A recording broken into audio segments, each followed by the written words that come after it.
এই মুহূর্তের সবথেকে বড় খবর, হাইকোর্টে বড় ধাক্কা খেলেন অভিষেক বন্দ্যোপাধ্যায়। অভিষেক বন্দ্যোপাধ্যায়কে কণ্ঠস্বরের নমুনা দিতেই হবে। অভিষেকের কণ্ঠস্বরের নমুনা নেওয়া হবে আগামী 8ই জুলাই। ওই দিন সকাল 10টায় বিধাননগর আদালতে নেওয়া হবে কণ্ঠস্বরের নমুনা। মঙ্গলবার বিধাননগর আদালতে কণ্ঠস্বরের নমুনা দিতে অভিষেক বন্দ্যোপাধ্যায়কে নির্দেশ দেওয়া হয়েছিল, কিন্তু অভিষেক বন্দ্যোপাধ্যায় হাজির হননি। তখন সিআইডির তরফ থেকে জানানো হয় তিনি হাইকোর্টে গিয়েছেন।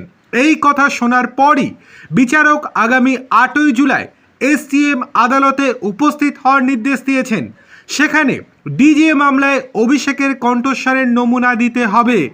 এরই মধ্যে কণ্ঠস্বরের নমুনা পরীক্ষা মামলায় স্থগিতাদেশ দিল না আদালত।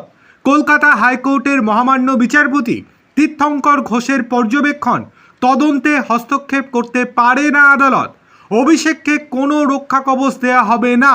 শুধু তাই নয়, এই মামলা আর নিজের হাতে রাখলেন না বিচারপতি তীর্থঙ্কর ঘোষ।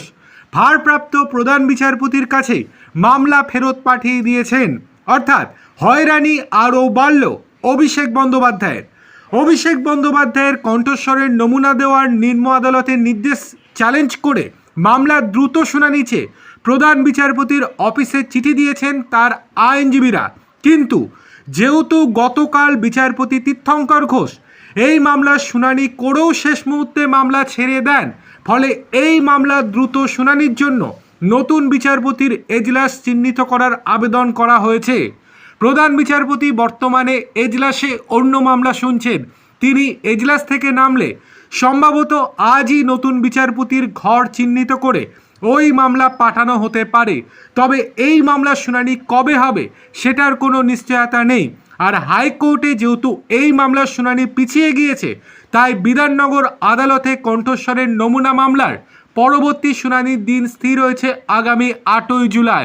সুতরাং 8ই জুলাই বিধাননগর আদালতে তাকে হাজিরা দিয়ে কণ্ঠস্বরের নমুনা দিতেই হবে।